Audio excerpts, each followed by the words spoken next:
هوښیار دښمن تر بې عقل دوست ښه دی. د مثنوي شریف یو حکایت.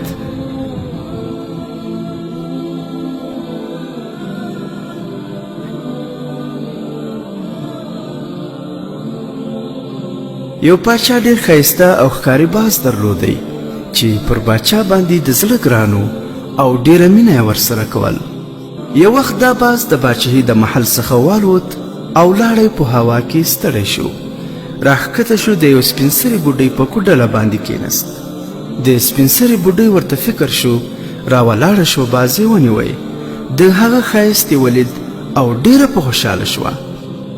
باز چې شاوخوا تر نظر تیر کړی، د ځان سره یې وویل چې دا دومره ښایسته مرغه دا څومره په بد حال کې دی.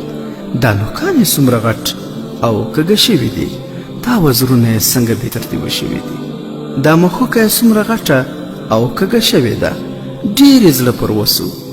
بوډۍ راولاړه شوه، لومړی یې مښوکه ورلنډه او غچې کړه، نوکان یې ورلنډ کړه او وزرونه یې د دې په فکر سره پوره ورغچي او لنډ کړه.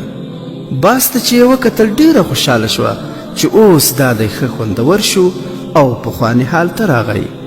د بل پلوه د پاچا خلک، نوکران او پاچا ټوله د باندې صحرا ته راوتلي دي او د باز په تلاش سرګردانه ګرځي. څو بالاخره پر بوډۍ برابر شوه. پوښتنه یې وکړه چې زموږ څخه یو داسې مرغه الوتی دی. بوډۍ هم سمدستي ولاړه شوه. باز یې راواخیست چې دا دی ما نیولی دی. پاچا چې د باز حالت ولید ډېر خفه شو چې دا دې څه په کړي دي، دا خو دې د باز خانه ورخرابه کړې ده. بوډۍ وویل چې نه باچا صاحب، ما خو ښه ورسره کړي دي. د پاچا تر سترګو اوښکې توی شوې او ویې ویل دا هم د ناپوه او بې عقل دوستي ده.